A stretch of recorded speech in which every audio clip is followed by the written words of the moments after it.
You mentioned you're all around the world. You sell both to individuals, individual fishermen, and fishing companies. And what they all have in common, whether it's here, Oman, Africa, Australia, Greenland, it is the safety on board a boat, a ship. We'll get that photo back up with the deck.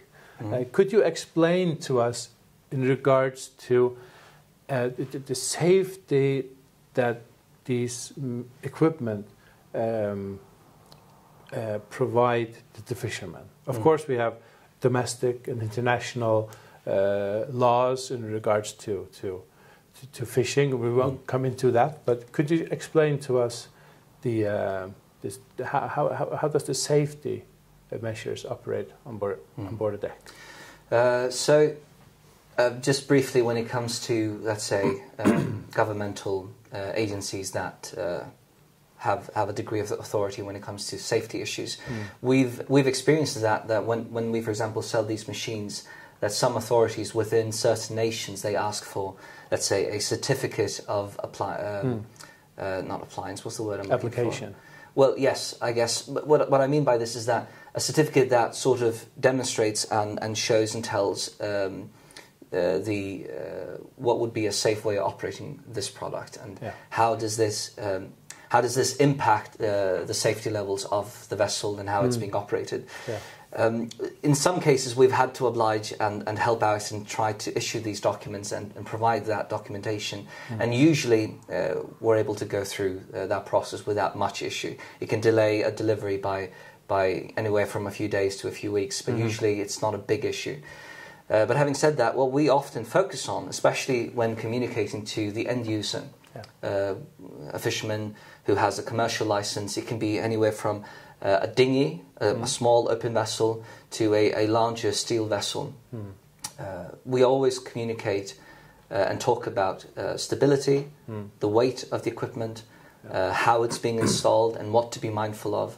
Because to some degree, we have built in some safety mechanisms into our products. So if you, for example, take a typical hydraulic hauler, a splitter hauler of ours that splits hooks into magazines, those who want to go for a more automatic longline fishing operation, we make sure that there's a safety valve on our products. In the event of a rupture of a hydraulic hose, the product won't just immediately start paying out the line, and you would risk getting snagged and dragged to sea or something awful like that. The products just get locked in place, and then you can react to the hydraulic problem that you're having on the vessel. With the machines here, the forces are smaller. So normally, let's say if you do get stuck to the seabed and there are big forces involved, the line will just simply snap, and you're not in any big risk to, let's say, be dragged to sea or something awful like that. But with long lining, the dangers are much bigger. So we always communicate and talk a lot about safety when operating the equipment. And then there's another topic, of course, which I briefly mentioned, that's the weight of the equipment. With these machines, we've lowered them with 4 kilograms of weight, so that makes them even lighter than they were before. That impacts buoyancy and the balance of the vessel, the center of gravity, and because of that, the risk of either capsizing or founding when out at sea. So these things matter to us. They matter to the fishermen. Sometimes they matter even more to the authorities. So that also goes to show that change in culture and mindset is a need for that. And we want to be a participant in changing the mindset and the culture when it comes to safety. We don't want anyone, no accidents. We don't want to see any accidents when using our products. So we don't have, at the moment, like an official handbook on safety, but it is something that we are working on. We're working on getting proper guidelines that also speak about safety when installing and using our products. And what we don't have in writing right now, we still communicate over the phone and in video conferencing and through emails. So that is something that we still talk a lot about. We can see here, compared to the other deck, these two are on each opposite side. So when a fisherman is on board, how can the operation be? How many rigs can be on a boat like this? We see 2 here. And how is the operation? Can you operate many at once? Yes, so this picture also shows us one thing which is interesting. Here we have it on both sides, but usually on the Faroe Islands you will have it on one side, and the machines will be lined up on the gunwale.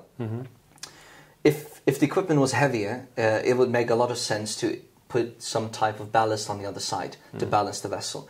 But with jigging machines, in most cases, they are lightweight and won't impact the balance that much.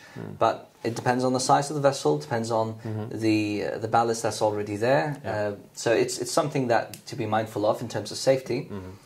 But the machines will be on one side, and the number of machines will vary. It will again depend on, let's say, the size of the vessel, but also the number of crew on the boat.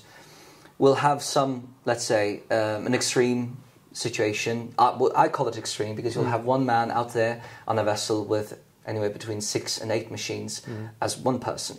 And when you're just one person with that many machines, you'll have time. You won't have a lot of time to gut and bleed the fish because you'll be running a lot from machine to machine, hauling in the fish.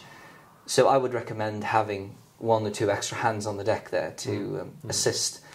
But the number will be anywhere from 1 to 7 or 8 on coastal fishermen vessels. But if you then go to the Persian Gulf and in other parts of the world where the vessels tend to be bigger, with a bigger number of crew members on board, the number of jigging machines can be a lot more.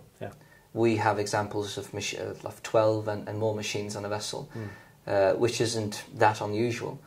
Well, let's say, I wouldn't say that it's something you see often, but I'm saying that's something that has been done often in the past, and I'm expecting that we'll be able to see that also now that we begin to export more and more to those parts of the world.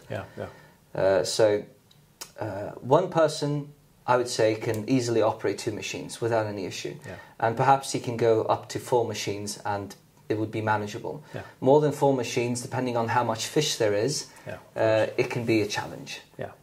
So the stamina and the energy and the strength to deal with more, there might be more pressure on the individual then. How does here we're coming to a close, how does the weather or maybe the climate affect both the safety and also the effectiveness of using these equipments? Regarding to where they are located, we can see here this is probably in a warmer climate. It's in Australia. And Australia is off the east coast, if I'm not mistaken. The sea is more. It's not as lively as, generally speaking, in the North Atlantic. How does a man behave on deck? I beg to differ with regards to the, let's say, the size of the waves and the current. I actually think that most fishermen around the world, especially in those, let's say, around Australia and New Zealand, and if you go to the area around Canada and so on, there are heavy waves in those seas. Alaska, heavy waves also. Deep sea, often deeper than we have here on the Faroe Islands. This particular individual who uses our machines in Australia, he sometimes fishes at a depth of 500 fathoms. So in that context, you can imagine it's incredibly deep, and if you have these heavy waves, that just compounds the, let's say, the safety issue, compounds the operational hazards and risks and so on that might be involved in that area. I'm imagining some of these things, and I think it's also, I think that's how it is. So how will the climate and so on affect the operation? In terms of safety, I guess you're better off in good weather for sure. Nice weather in daylight time, and not in darkness and wind and bad weather. Of course, in the warmer climates, the boats tend to be less safe because the issue of safety isn't as important as we have here. If you go further north, the more riskier it is to operate on the sea. So you have to make sure that equipment and everything is maintained well when operating there. In terms of effectiveness, I would say that, I guess surprisingly, the machines do well no matter where they're placed. You would think that a machine that has been developed here on the Faroe Islands and with Faroese fishermen, that it would be extremely good for this environment, and it is. But how would it then work in a totally different environment with totally different fish, totally different depths, a different sea? Well, from our findings, it's doing incredibly well. The fish they catch is a different type of fish, so they'll catch snapper fish and gopher fish and barcod and different types of rockfish. We have some fishermen who use these machines to target halibut with a varying degree of success, but it happens. And we have some plans to try and use these machines to catch tuna. Not sure exactly how that will work, but we'll see how that goes. These machines are used a lot to catch mackerel and squid, and that's done in different places around the world, but primarily around the mackerel is caught a lot around the Shetland Islands and in Scotland. So these are, let's say, a multi-fishery fishing machine. That's one way of saying it. It can be used to target a lot of different fish species, so it's a selective fishing method, and because of that also a sustainable fishing method. And the quality of the fish is top notch. You get it live on the vessel, on the deck, and you sail in and you sell it the same day. It can't be better. You get the best price. The consumer wants this type of fish. So this is the future. This jig fishing and longline fishing, though, that's the future. At least that's how we see it, and that's what we're working towards. We'll close now, but I find it so impressive that it can be managed by one person, one single man on the deck, and by like a larger vessel. So it's extremely flexible, the usage of these machines. So I will wish you good luck. If you could tell our audience, where do people find Oilwind? There are different ways to be able to reach us, and I think the best way is possibly to just go onto our website. We're going to make a few changes now the next few days and weeks, so it's going to be even better. But go onto our website, www.oilwind.fo, that is OILWIND.fo. On that website you'll have some information and you can reach us through the contact form. That's probably the best way of doing it. Agnar, thank you. Thank you so much.